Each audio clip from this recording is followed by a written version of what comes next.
Ladies and gentlemen, boys and girls, children of my age, welcome to another episode of Aura 8, your daily dose of the future of money. I'm your host, Vaibhavv Ali. You can call me Vali. And last week we had the godfather of crypto, the legendary Michael Terpin, joining us. And he dropped absolute gems from micro strategies, unbreakable stack to 60 to 70% drawdown theses to the final flush yet to come. Today he's back again. Michael, welcome once again. And what a historic day because today is the eve of Americans' independence, 250 years. I clearly see that you are in the celebration mode. Yes, we have our American flag, our 250 balloons. I'm in Miami right now. And tell us the first thing, how important is this day for y'all? Because 250 years of American independence, uh, what does it mean to an average American? Well, really, what it means is the history of the country based on freedom and liberty, and sort of being a shining beacon for the rest of the world to look to. The Statue of Liberty, basically greeting people 100 years ago at Ellis Island, and bring me your poor, you're tired. Those, I can't remember the exact phrase. Those yearning for to be free, and that's what America's always stood for. And we are celebrating 250 years of being the place that the rest of the world wants to come to and have opportunity. And obviously, as Americans, we all struggle with anytime it looks like it's going the opposite direction, to remind people that this is what the country was built upon and stands for: individual liberty and the ability to pursue life, liberty, and the pursuit of happiness is what the a phrase that the founding fathers gave in the Declaration of Independence. That's back in 1776, and that's where they, basically pulled away from from England and said, "No, we want to do things our ways. We're not going to be your slave colony." And so, 250 years later, a lot of changes in the world, a lot of changes in technology. We no longer use rowboats and muskets, and I'm sure the founding fathers, when they wrote the Constitution a few years later, had no idea what AI would be about, or crypto, or electricity even. So, well, I guess Benjamin Franklin had actually sort of like discovered the concept of electricity with his little key on the flag that almost electrocuted him, and the kite rather. America stands for something, and Americans, celebrate what we stand for. And there's a lot of problems in America, but most of us think that we still can solve them, and that we have a better shot than other countries in the world. I mean, obviously, there are other countries that feel differently, but I'm still proud to be an American. I live in Puerto Rico, which is a territory, but I still am a U.S. citizen. Also, since I see the flag behind you, reminds me of a trivia. Does anyone from the audience, or Michael, do you know why no flag in the world has a purple color on it? Why they don't have a purple color? I do not know No that one. I flag know in the it's world has a purple color on it. interesting. Well, it's red and blue together, but I'm not sure why no purple. No, I've said around the world. Around the Yes, I world. understand. Why is it that no Yeah. flag has a purple color? It's actually because getting the purple dye is the most difficult, and back then very expensive Okay. to get the purple color on. But the red, black, blue was Okay. far more easier to get it on the flag. So you know, it's a let's. dye consideration back in the days that when things weren't digital. Yeah, yeah, yes. And There we go. who by far is your favorite president and why? U.S. president and why? Well, I mean, right now I'm obviously happy about what Donald Trump has done for crypto, and my least favorite in recent years, of course, has been Joe Biden and the anti-crypto regime. But I mean, over the centuries, obviously, Abraham Lincoln presided through keeping the country together when there was a civil war that Civil killed War. so many, millions of Americans, and also freed the slaves. So those two things sort of put him in the top tier. I mean, who else is on Rushmore? Mount Rushmore. We have this mountain in South Dakota where they carved out, four faces. Of course, it's been rumored Trump wants to have his up there, but anyway, maybe he'll get his own mountain. But obviously George Washington was the father of the country. I mean, they wanted him to almost be a king, and he said no. And the usual suspects of who've done great things for the country. I mean, those are the standouts. Obviously Washington and Lincoln. They're the only ones that have like days named after them to celebrate their lives. I think America has got such a rich culture uh, of 250 years and now counting. And do you still believe that the American dream is still alive? The dream that was sold to people like me back Yeah. home watching movies about the American dream. Do you think the American dream is still alive? The American dream has changed and morphed with generations. I mean, the American dream in the 1950s was that anybody that worked hard with their hands could go and get a factory job, or 100 years before that could get a piece of land if they went out in the wagon trains and claimed some land, and they could work and they would own it. So now it's that if you work hard, you can own IP, and no one's going to steal your IP with you other than maybe a patent troll. So it's certainly evolved over the years. I mean, we're no longer largely a blue collar economy. There's always going to be need for people to go and do physical things. Although with robots and AI, we'll see whether 10 years from now there are robots cutting your hair and fixing your plumbing versus humans who are skilled in that area. The jury's still out on that.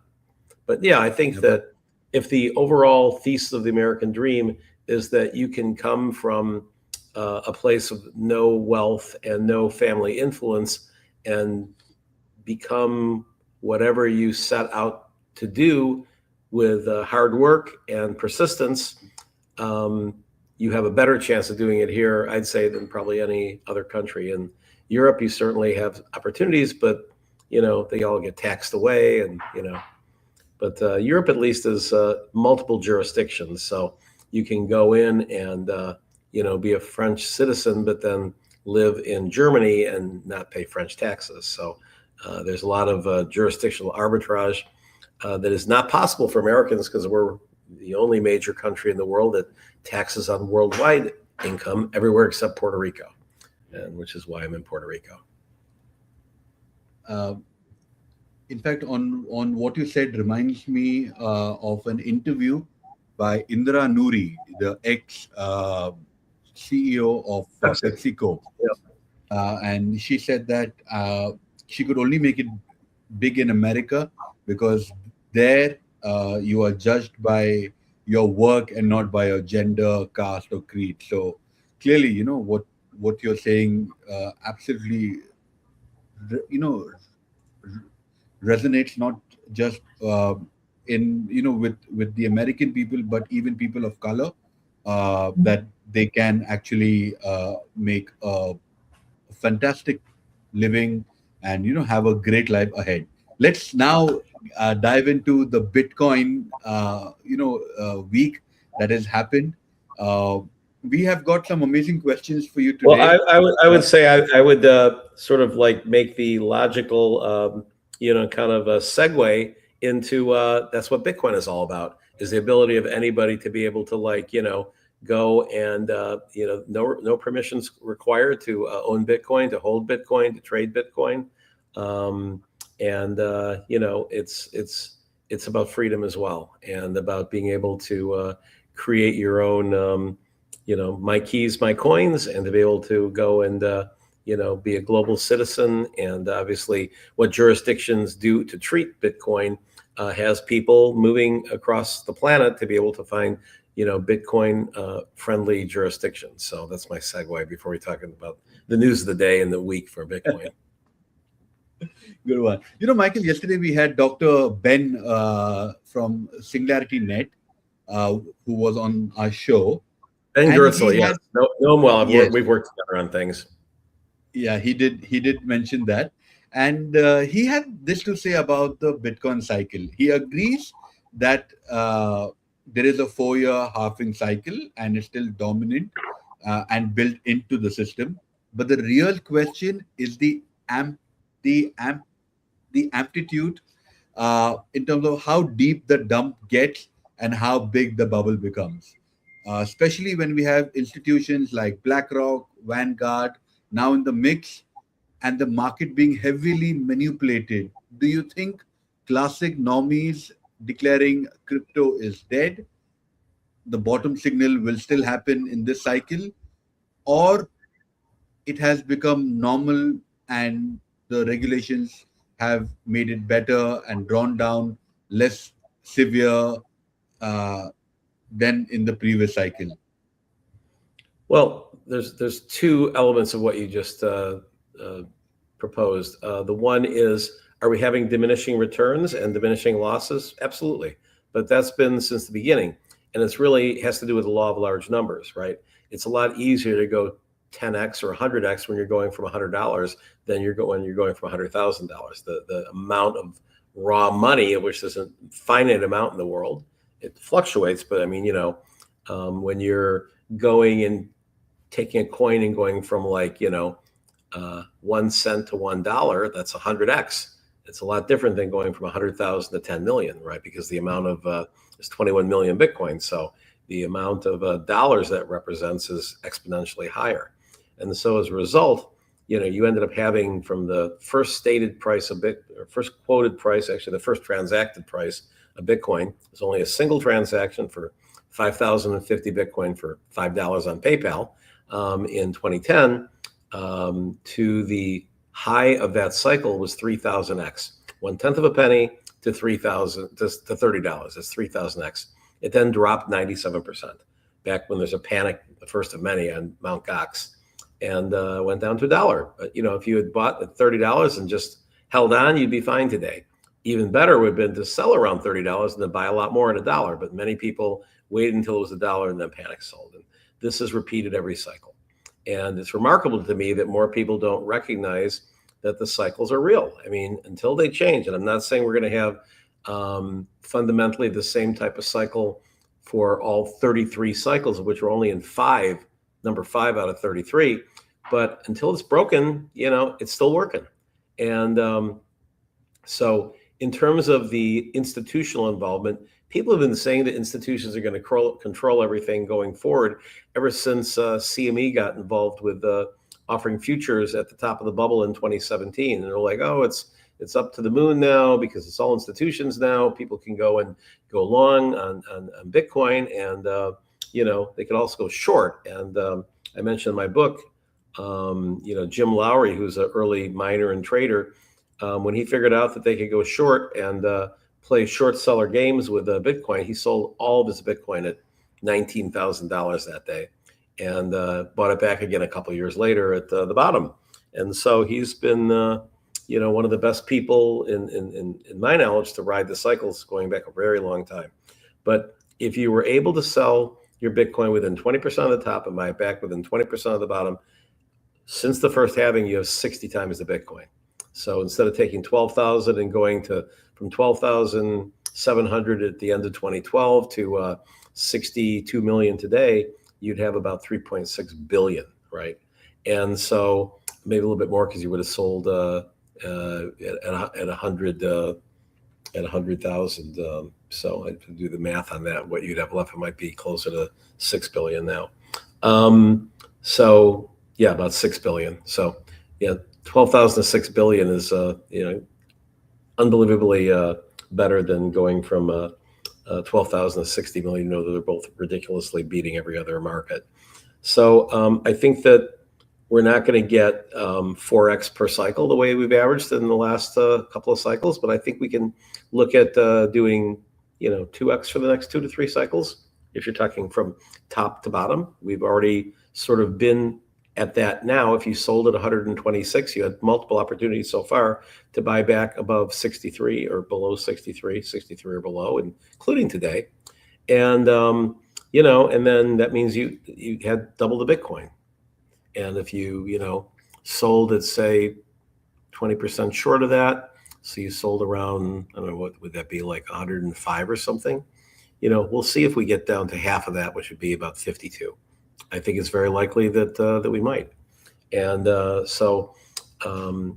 if you're getting roughly double the Bitcoin for the next 2 waves, that means that one Bitcoin, bought, before the at the last bottom, and then sold at the next one. You're able to go in and do 4x this last time, maybe 2x this next time, and then perhaps 2x on time after.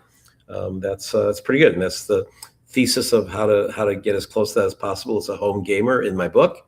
And then I also have the Supercycle Genesis fund, which is my hedge fund, that's for credit investors only.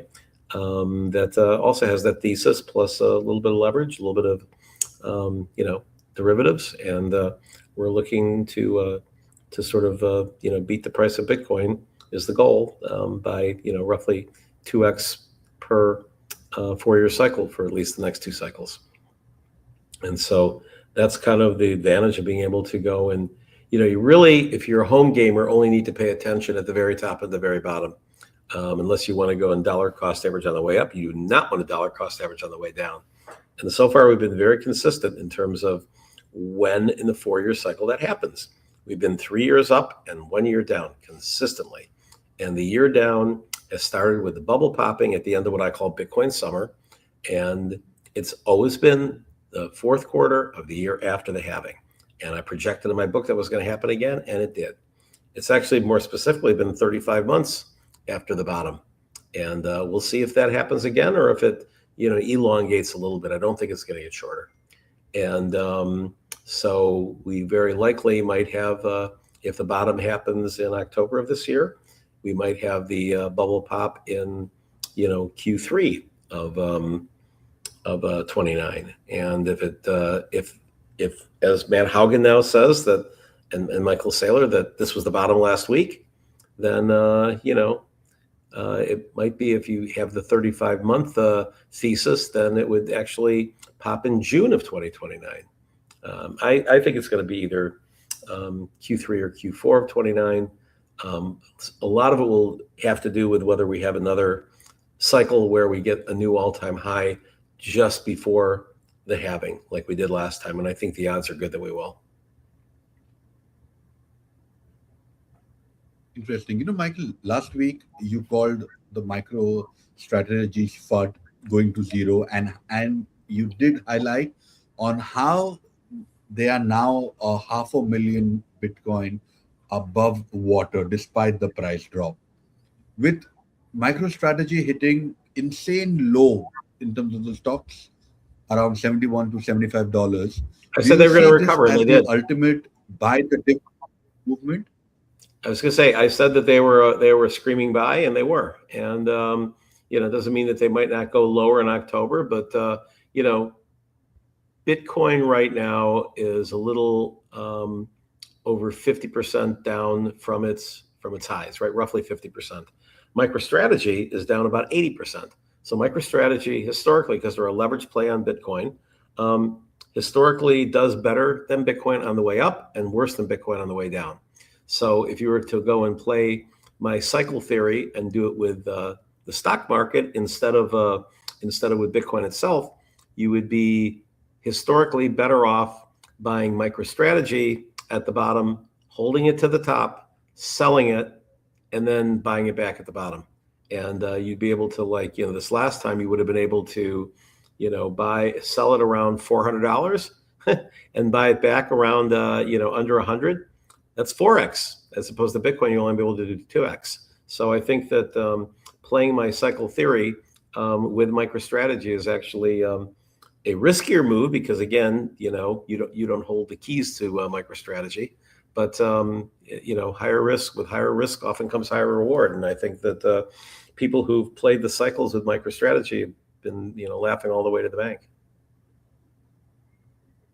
Well, guys, that's an alpha going out to you guys. Clearly, this is not financial advice, but then if you guys want to pay attention, this is the man you should be paying attention That's my to. opinion. And I also said that, that I was not worried about strategy going lower because all these people were saying, oh, it's going to go down to 0. It's going to go down to 30. It's this and that. And it's like nonsense. I said pretty much that 73 was the bottom, and it was. And it hit 90 yesterday, and, will it get back to 100 par in the next few weeks? Probably not. But it's now paying a higher dividend. So, even for those who bought at 100, which includes me, I'm still getting, 12% per month, and the principal's safe. The principal will eventually get back to a par, and the people who bought it when it was like 75 even, when they go and cash it in, they get an extra 25%, right? So they're making effectively 16% because they're buying something that pays 12% interest based on 100, and they're buying it 75. Today, you can still buy it at 80, 88 is where it is right now. And, it's a 12% discount. So you're effectively getting not 12%, but about 14%. And, 14% and then a one-time gain of 12%. I mean, that's pretty darn good. If you hold it for a year and it's back to 100 in a year, you've then made 14% effectively on the interest and then 12% on the appreciation of the stock. So you made 26%. And with very little risk, in my opinion. So that's clearly better than buying Bitcoin. Mine is, no. It's not clearly better than buying Bitcoin. It's just less risky, right? So in other words, if you were to buy Bitcoin right now, and it's 62,000, this is a cash play, right? You can sell it at par when it returns to par, which it will, and you're guaranteed the dividends. So that's different than buying Bitcoin. Buying Bitcoin, I didn't say buy MicroStrategy, I said buy STRC, and you end up getting fairly guaranteed, 14% annual interest. And then if it's 100 a year from now, you then get an extra 12%. Now, the question is, will Bitcoin be higher or lower than plus 26%, right? So right now, if we're at 62%, it would have to go up about what, $15,000 to $15,000, $20,000 to beat that. If you think a year from now Bitcoin's going to be higher than 85,000, then you're better off being in Bitcoin. But you do have the risk that it won't. I think in the long term, it's clearly better buying Bitcoin. You buy it in the bottom zone, which we're in that zone right now. You buy stuff at 62,000. I think your worst case, in my opinion, bubble top will be 180. So that's already 3x. You do that in strategy, you're going to make, 14% per year. So I guess if you're compounding that, you would be up, you'd be up pretty well. You'd be 14 and then another 14, then another 14. Assuming you're not spending the dividends, you're reinvesting them, but you'd be reinvesting them closer to par value. But at any rate, the point is that I think Bitcoin is going to be 3x, and the strategy will not get you a 300%, 3x return in 3 years, whereas Bitcoin mostly will. And MicroStrategy, if history repeats, will get you better than that. Because again, if you presume that strategy was $400 when it was 126, what's it going to be when it's 180, right? If it's only 400, that's still 4x from where we are today. If it's 600, then that's 6x. So which I clearly believe that could be the case. Yeah, I do. I do think that Bitcoin, you buy it at the bottom of the market. I've been saying this for a decade. Buy it low and sell it high.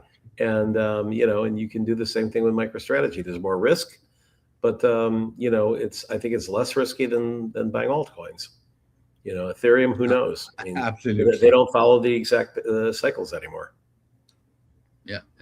Since you mentioned Ethereum, what is happening with Ethereum?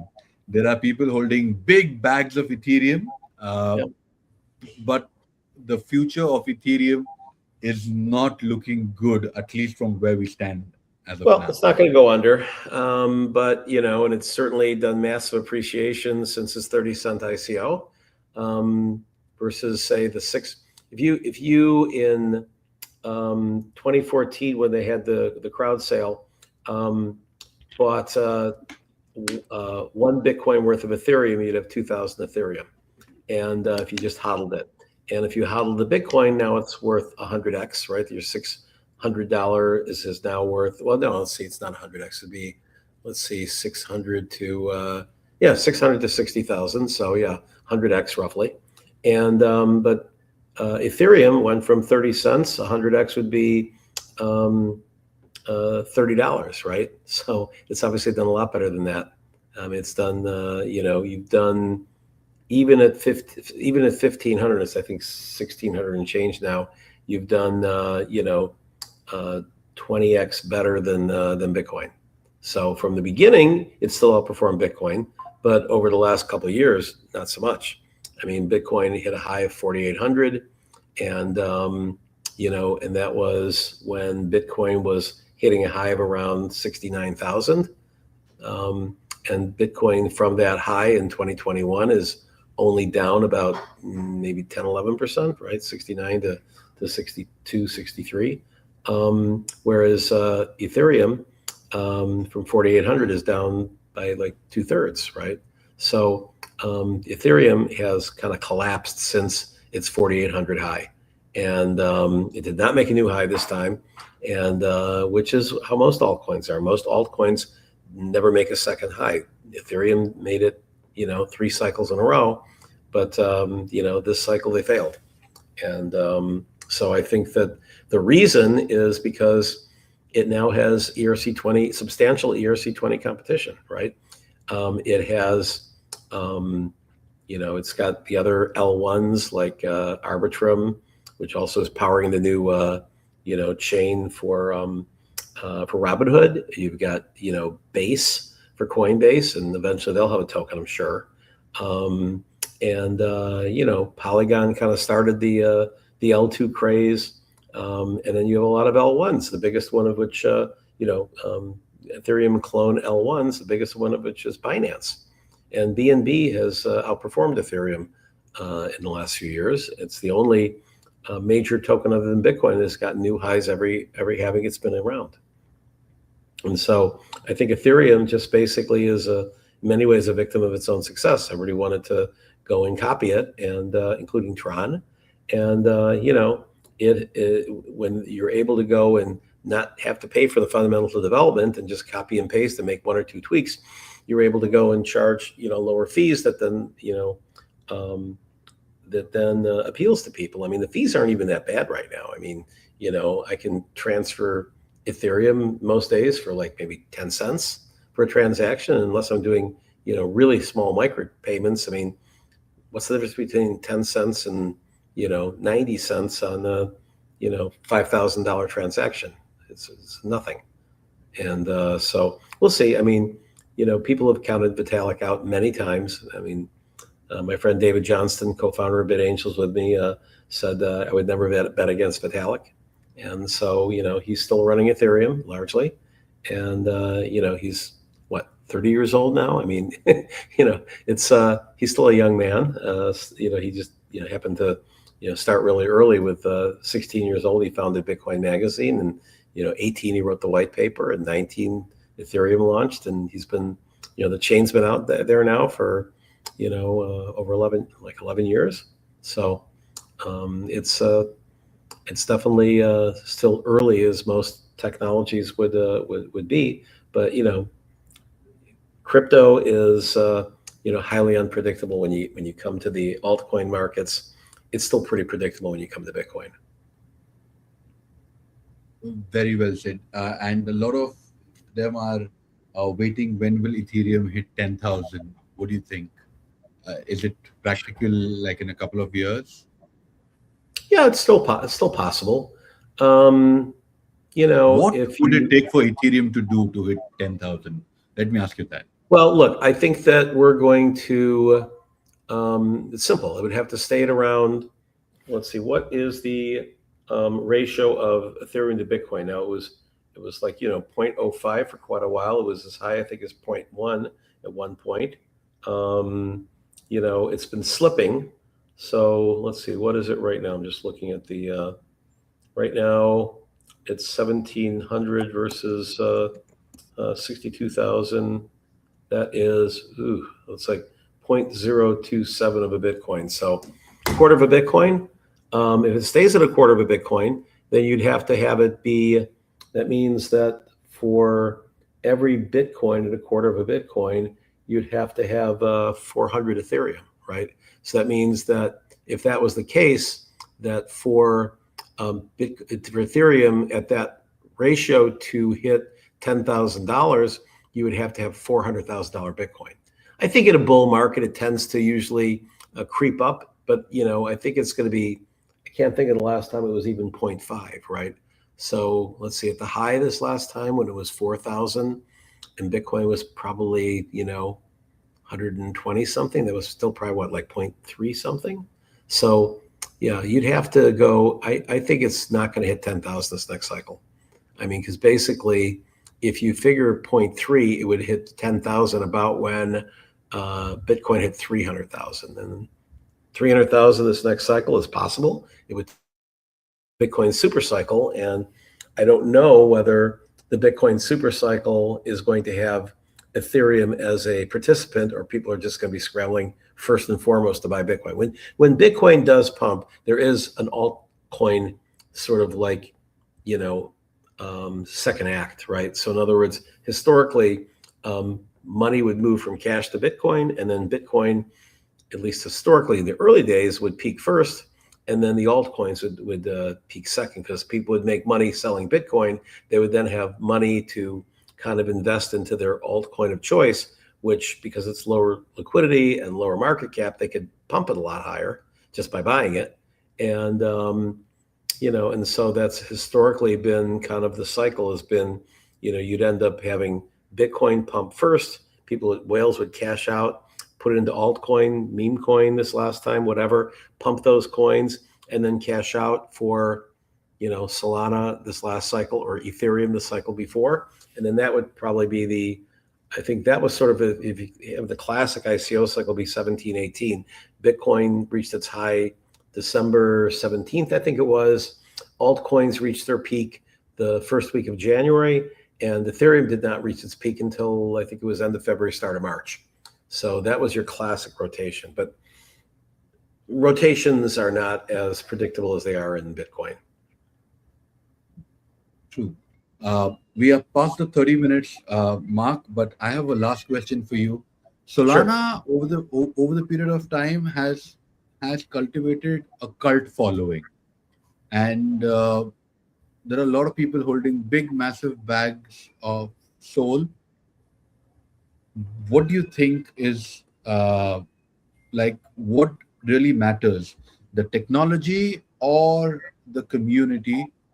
First, what really matters the Well, they're most? both important, right? I mean, in the early days, Solana was breaking a lot, and it was, sort of poo-pooed as being, just running on one or two servers. It's I'd say meets the sufficiently decentralized, kind of standard now, and but it's still super fast. And the community was responsible for it being, the lion's share of meme coins when those were hot, and unlike NFTs, which may never see the same kind of pump, you may have another meme coin market. I mean, you've had several meme coin markets over the years, starting with Dogecoin, and we'll see. I mean, it's certainly higher than 0% chance that memes have. But now I think Solana is trying to sort of reposition itself as being the place for RWAs because of their low cost. And, particularly if you look at, X stocks and some of these other, kind of ways of trading real world assets for like virtually no gas, and ease of being able to like trade them on, Jupiter and, Orca, Radium, these DEXs and DEX aggregators, it's something that supports the narrative. And I think Solana will be fine. We may end up dumping down as low as $50. We'll see. But I think that it is still certainly likely to equal its all-time high from this cycle in dollars and probably go higher. I don't think it's going to outperform Bitcoin. At one point I thought it might, but I think at this point from low to high, it's going to have to go up. Well, I suppose it could. I mean, right? If it's 80 right now and Bitcoin is 60,000, and you think that Bitcoin could go to say 300, so that'd be 5x. That means that Solana would have to go to 400. It's certainly possible. So, but I think it's more largely dependent on the use case and the community of each use case than it is on, developments in the technology. I mean, the popularity of L1 chains has never been about the technology. I mean, otherwise Cardano would be much more adopted than it was. In fact, you mentioned Dogecoin. For the guys who are watching us, Dogecoin was the first ever meme coin ever launched in 2013. So it's like the real OG meme coins. Michael, it's as always, it's been an absolute masterclass. Thank you so much for dropping these insights. I really want to say the crypto godfather never misses. Guys, if you haven't yet, go grab this book. This is a good reminder for you to grab the book Bitcoin. Hold on, I think I have it here to hold up. Okay, nice. Okay, yes. I need to get one so that I can show it. That's okay. She's forgiven. It was her birthday yesterday. There we go. Oh, there you are. Bitcoin Super Cycle by Michael Terpin. Please go ahead and available grab on your Amazon copy and at from bookstores. Amazon. Yes. Please, grab it on. And Bitcoin Amazon. Supercycle.ai has translations into I think it's 9 or 10 languages. Nice. And are you planning to launch an audio book in your own voice? It is launched already. It's not on Amazon though. It's on bitcoinsupercycle.ai. You can get the audiobook in my voice in Chinese, Japanese, French, Italian, German. So bitcoinsupercycle.ai. What about the biggest crypto market in the world, Hindi, for Indians? Well, India is English, right? So it's not Actually. I don't think we have Hindi yet, but we do have English. Again, dropping a quick trivia: Indians in India are the highest speaking English. Wait, let me rephrase this properly. Highest number of English speakers, right? Thank you. Highest number of English speakers in the world. Michael, once again, thank you so much for joining us and giving us these insights. What is your prediction for this week? Is it going to be slow, or would you see? Well, we're looking to some see action? whether it breaks through the channel, right? We've been riding this channel of support around 59K. We dipped down to 58 and then kind of re-strengthened at 59. We're floating around the 200-week moving average up and down within that channel. And, we just today broke a little above 62K. Let me see where we're at this very moment. On July 3rd at 1:42 Eastern time, it's 62,185. So if it continues to power up, the next number we're going to be looking at is 65. And if it gets over there, then the bulls are gonna be like, we're done, we're going to the moon. And I expect that we're still gonna, even if it goes above 65, that we're gonna, go back down. And at that point, we might be looking at seeing, when is the sort of momentum running out? Is it a good time to short? Because I don't see a clean path from here to all-time highs with never looking back. I don't believe we've had capitulation yet. I think we got one more leg down. Doesn't mean it has to go down a lot. We could easily go into the 60s, maybe even 70s between now and the final capitulation. And the capitulation might be as sort of nothing burger as 55K. But there still is a decent chance, I'd say, 50% or higher that we're going to be below 55K, and it could be as low as 42K. That's I don't see it going below 39K even on a wick. I mean, there were people, when strategy was like, panic central. There were people saying, "Oh, we're going down to." I think Mike McGlure from Bloomberg at one point said we were going to 10K. Of course, Peter Schiff says we're going to zero buy gold. I think that I think we're in a defined range now. I think that the low will end up being for the cycle someplace between 40 and 58, and so we've narrowed it a bit, as opposed to for a while there, nobody thought it could go below 80, and obviously we proved it could.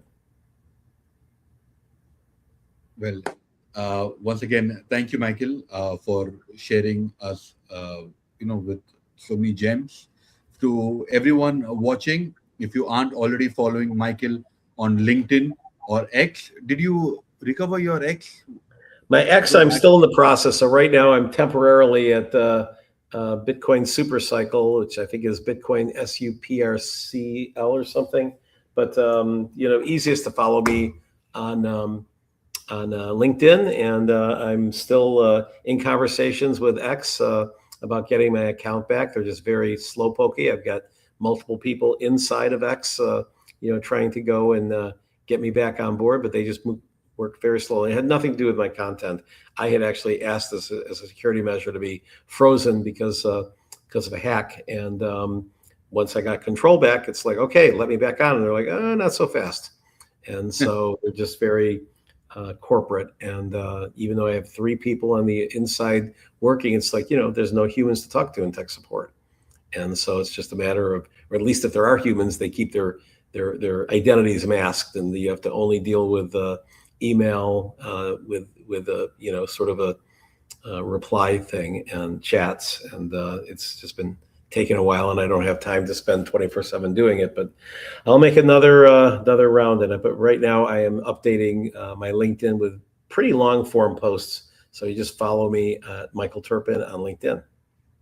Yes, please go ahead and follow Michael on LinkedIn, and do drop your thoughts and your comments on our conversation. A big thank you to all our viewers.